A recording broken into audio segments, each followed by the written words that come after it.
Welcome to the Cyber Savvy Boardroom. Thanks for joining us today. Your hosts are myself, David Hamovich, and Alicia Cade, both within Google Cloud's Office of the CISO. You can find and subscribe to this podcast wherever you get your podcasts. Okay, Alicia, today we have Tameron Chappell, a chartered occupational psychologist and expert in team dynamics and leadership development. I am super excited for this episode. Tameron works with teams on motivation and strategic development so that they can achieve business objectives. And in the end of the day, organizations are human collectives. So Tameron's insights into human psychology are invaluable. And as we delve into today's discussion on the intersection of people and AI.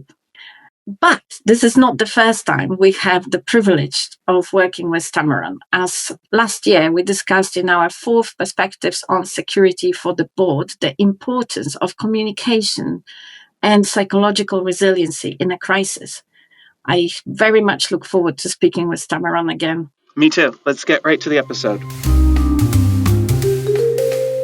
Today, we're welcoming Tameron Chappell to the Cyber Savvy Boardroom.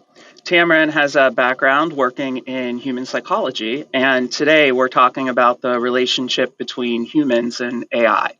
So Tameron, a warm welcome to you. Thank you. Good to be here. So I want to jump right in, and this topic of the relationship between AI and its impact on kind of human psychology is exciting. AI is obviously something Alicia and I get to discuss with our customers on a daily basis, but this is also a topic and a conversation that I'm also having with family and friends. And we're all trying to think about, what is the impact of AI going to have on all of us? And for boards, that includes integrating, obviously, AI into their business and thinking about the cascading kind of transformational impact that's going to have on their organization, including its people. And that's a big task, right? So I'm just wondering, kind of from a psychological perspective, based on your experience, how can boards now prepare employees to reshape their culture and to kind of embrace AI? Well, the biggest question. So I think there's so much uncertainty around, right? We don't really know. We like to, as humans, think we can predict things, but we're woefully inadequate at it, really. So I think you've just got to embrace an experimental mindset. You have to take on the idea that we will try something, we will attend to the results, and we will adjust based on what we find. So it's all about learning and experimenting. And actually what comes with that is not knowing. And I think that's where the discomfort sits for many organizations and just mere humans in our families. Mm-hmm. It's the not knowing and the uncertainty that we're not used to that. We're used to being competent grown-ups and knowing what's going on, but it's even more unpredictable. So you've just got to take those small steps, be comfortable not knowing, but be open to what you are finding and making adjustments on the way. So Tameron, this is really kind of very much akin to the feelings or the cocktail of feelings that people have when it comes to change, right? There's the dynamics of fear, optimism, resistance. What do you observe when organizations and people first encounter AI, and how can boards work with and embrace these responses? We've been going through a lot of change. The last biggest piece of kind of global change was COVID and the pandemic. So there's probably quite a lot of undigested trauma, even for many, in how change and uncertainty that's so sweeping is presenting. So being aware at the first level that this is one of the biggest changes that's happening gives you a bit more space to understand why people might be feeling threatened, why they might not be fully embracing what might be someone's view of a great opportunity for business. And we're sat in a space where media is telling us that this is a big threat, that, the robots are coming for our jobs. We've all seen the film Terminator. So there's that message that sits underneath that says, be afraid of this. As humans, we're not great at change anyway, because it's unpredictable.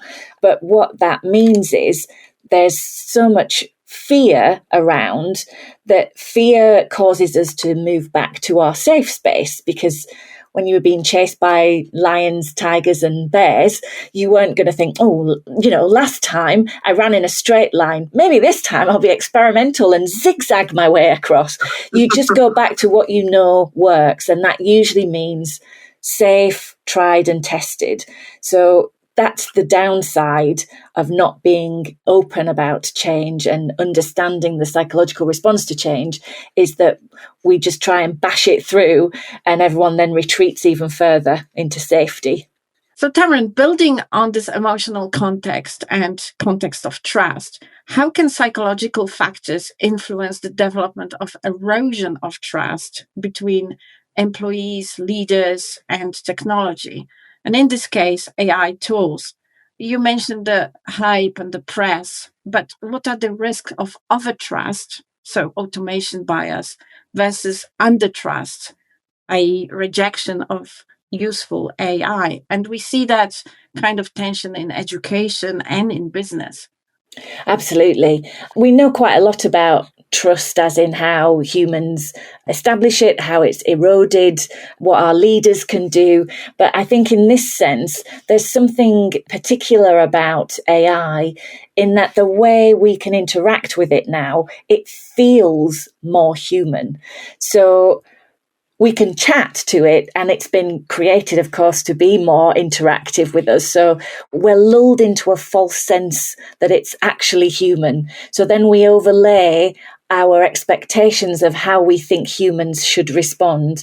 And that's where things like hallucinations, which is part of the mechanism of generative AI, so to be expected, feels like an absolute betrayal, because we feel like someone that we're having a nice chat with suddenly comes up with a completely wrong answer, and we're not applying the same rules around interacting with AI and looking at the responses where we're thinking it's more human-like. So we've got to keep reminding ourselves that it's a prediction engine. That's what it's trying to do. So it's got to have the likelihood of it having mistakes is, it's amazing. There's not more in some ways. And so we have to then build things in place that help us check that and make sure that works well. But again, I'm going to sound like a broken record. It's about experimenting.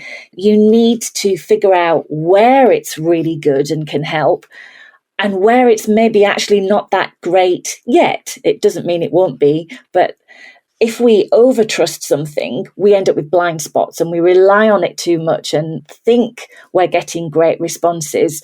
And so you need to be able to experiment in a space that you know well, so you can kind of verify its answers before you go off-piste into an area that you don't know so well. So, for instance, I'm experimenting at the moment with it being my supervisor for coaching practice. So it's a notoriously difficult place to get feedback on how good or terrible you are at something. And particularly in a coaching environment where there's all of the confidentiality and the safety about bringing someone in to observe. So the value is that you can put in your transcript, obviously with permission, but you can put in the transcript and say, right, have a look through. How did I do on that? And I'm working on managing my extroverted sentence ending, for instance.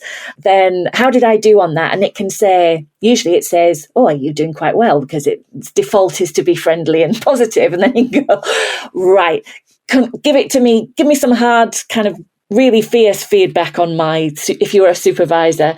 And it's less emotionally threatening to have an AI saying this.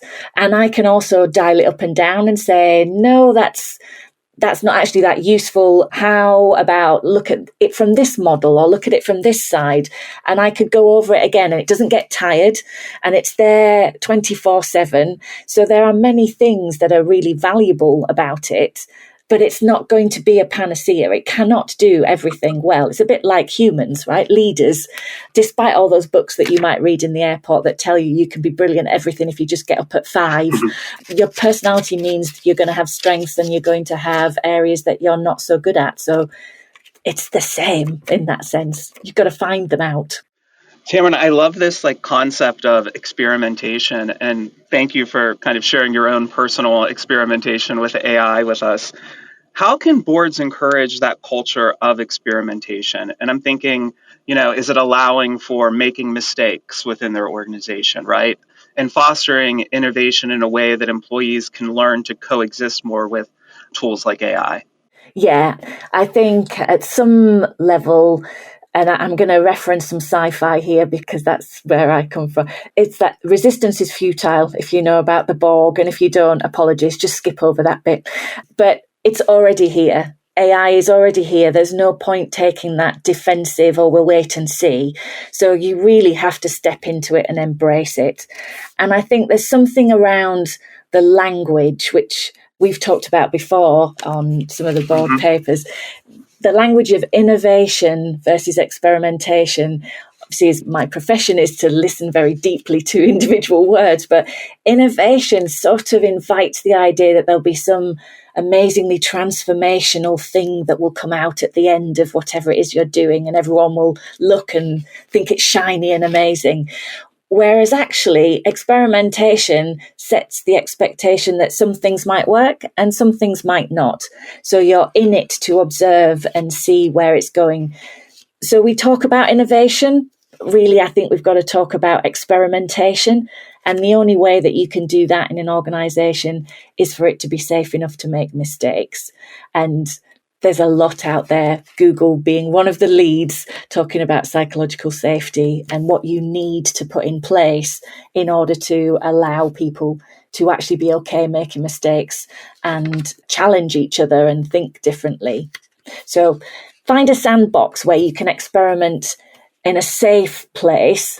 Don't go gung-ho and change everything round, but go at it in that experimental mindset. And I have to say, I love the sci-fi references. I think it'll play over well for those listening to a Google podcast. I wanted to pull on something, though, that you mentioned around AI being here now. And I think there is this kind of elephant in the room, which is that AI is going to inevitably impact some people's jobs. And that's a real fear factor, I think, that's out there. So how do boards kind of flip that fear into an opportunity?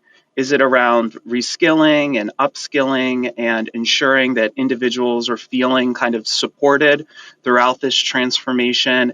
And then just maybe it's more broadly, how do employees continue to now feel meaning, purpose, a sense of accomplishment in the work that they're doing?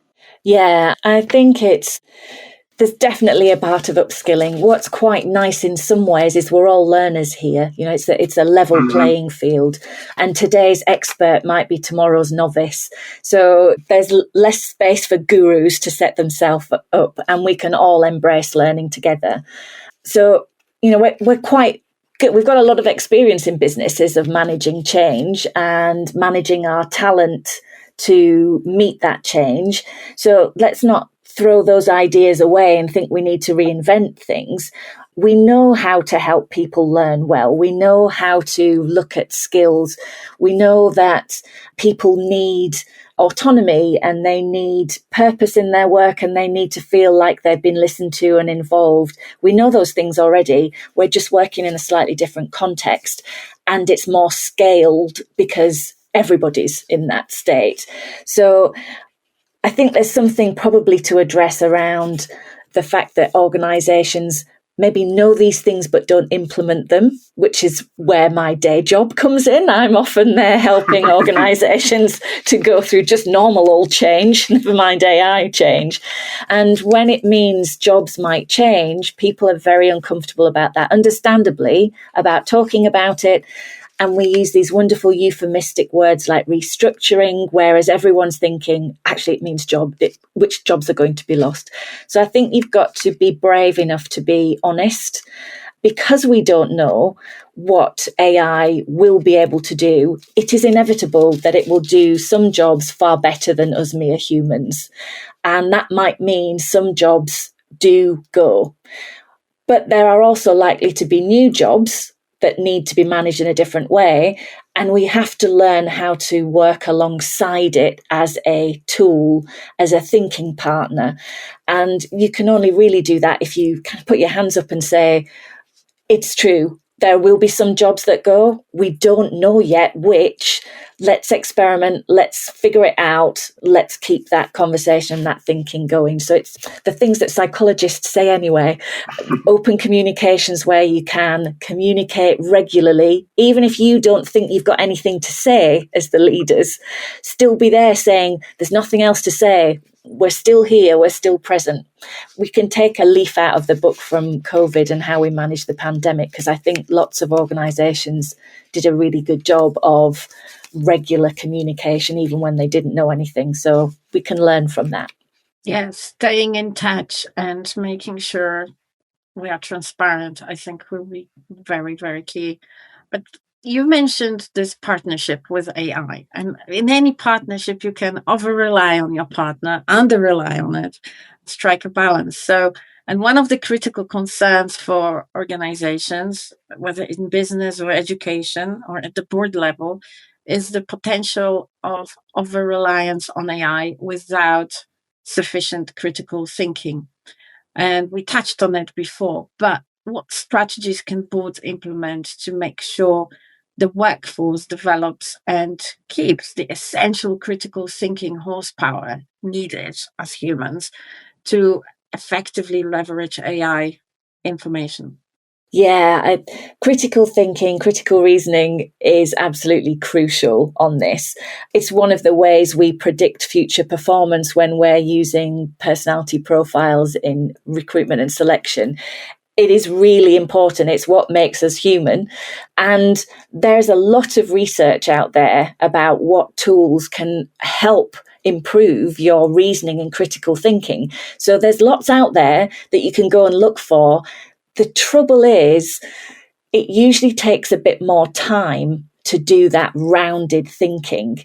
And what happens is organizations have got bigger systems in place and bigger drivers that are pushing to quick, in the moment decisions that are prioritizing short term versus even medium term or long term thinking. So you've got to look in a bigger, systemic, kind of holistic way at your organization to think, where is it really crucial that we need to bring in and make sure we've got that robust thinking?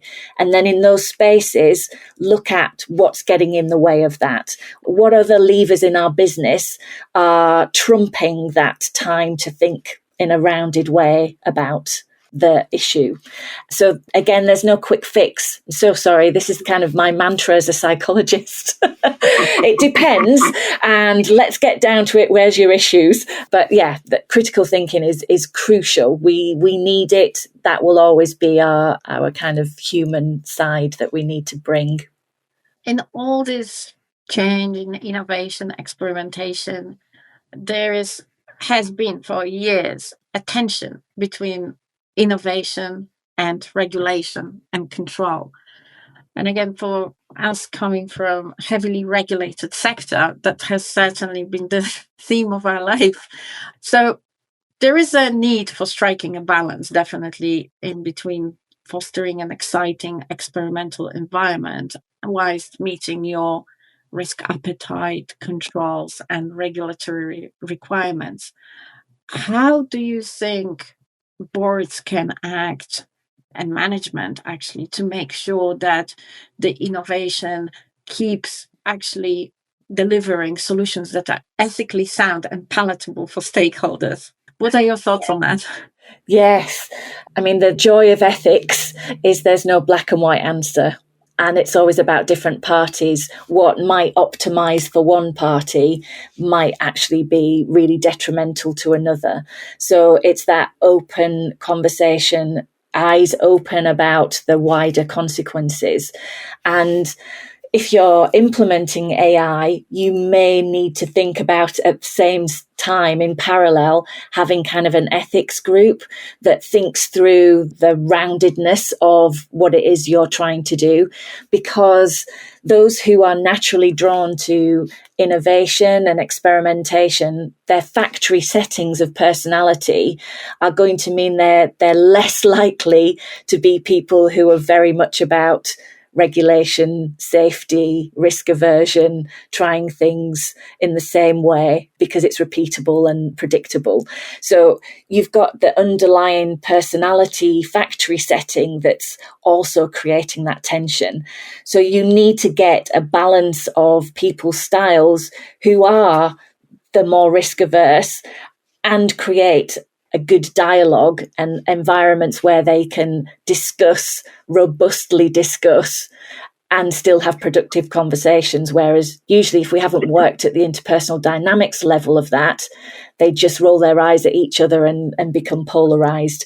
And that's the problem. The issues are quite polarized. So it attracts different personality styles. And then if the interpersonal dynamics are not there for you to know effectively how to challenge each other, think through things well, then there's just going to be tension without actually good business decisions being made.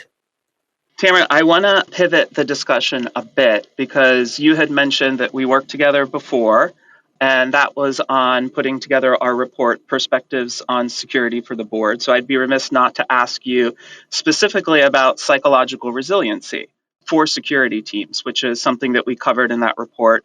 And we'll link it below. So listeners, I definitely encourage you to check it out.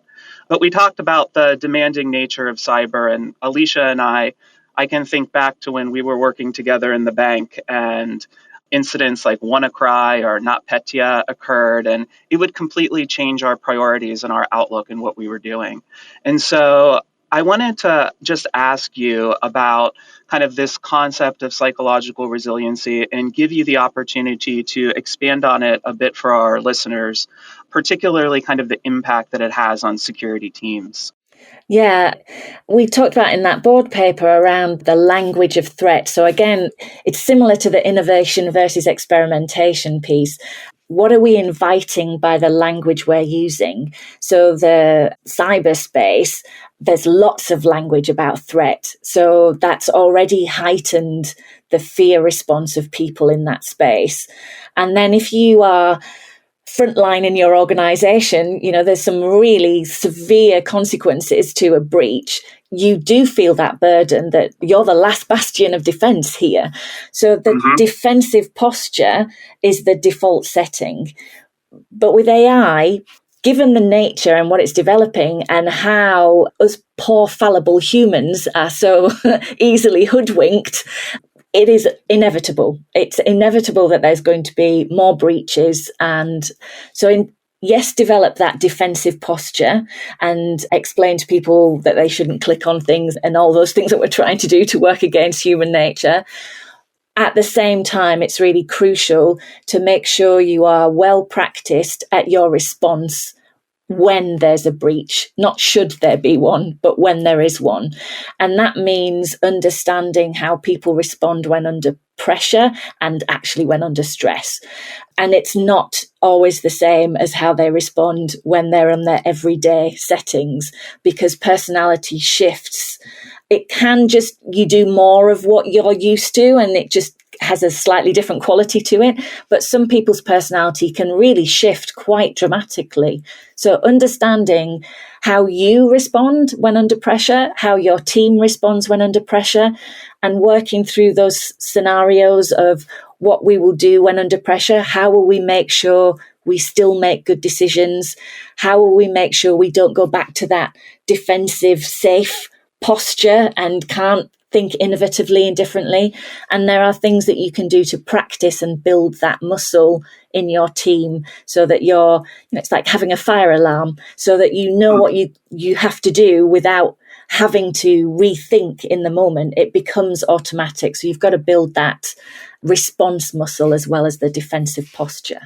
That very much strikes a chord, because also when we do testing in cybersecurity for preparation for any unexpected events, we always think about, do we have the processes nailed and technology nailed and everything else? But that focus on the human dynamics is so important. And perhaps making sure also that being aware that some of the teams might retreat to this defense pose, and actually that prevents them from voicing very important inputs their expertise that can actually help us to get out of the situation. So this is so true, Tameron. Thank you. Yeah, I think we could do a whole nother podcast just on that specific topic. But I know we're running out of time. So, Tameron, I'll ask you the last question that I ask all of the guests that come on to the Cyber Savvy Boardroom. What is one key action that a board member listening to today's discussion can take away as a next step? Now, I enjoy your series, and I know you ask everyone this, and I was thinking, what's going to be my really pithy one great response? And I'm so sorry. I really probably don't have one, because as a psychologist at heart, it really depends. It depends what your current context is. It depends what your current challenges are as to how to go about working on that and addressing it. So, try and think more like a psychologist would be a flippant answer, but I know you won't let me get away with that. So I think I've got two answers, but it's only an A and B part. So hopefully you'll let me get away with that.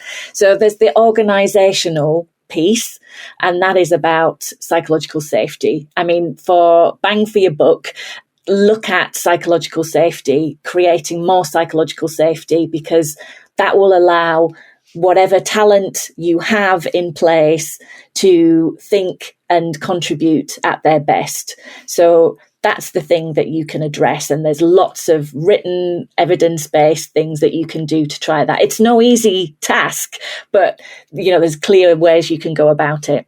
And then I think at the personal level, because at the heart of it, the only person you can change is yourself.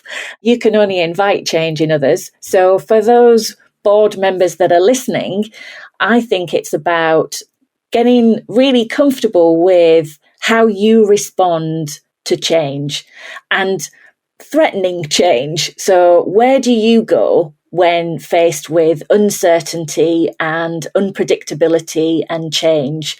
And where are you willing to experiment in your own world with adopting AI and using it in a different way, using it to help as a thinking partner? And how much are you willing to share others about your experimenting? So that means sharing where you failed, as well as sharing that big win where you've got something. So I think it's about that personal piece on, am I willing to role model being experimental and trying things differently and sharing the wins and sharing the bits where I don't feel very comfortable? And that will be transformational for you and your organizations. Very, very powerful advice.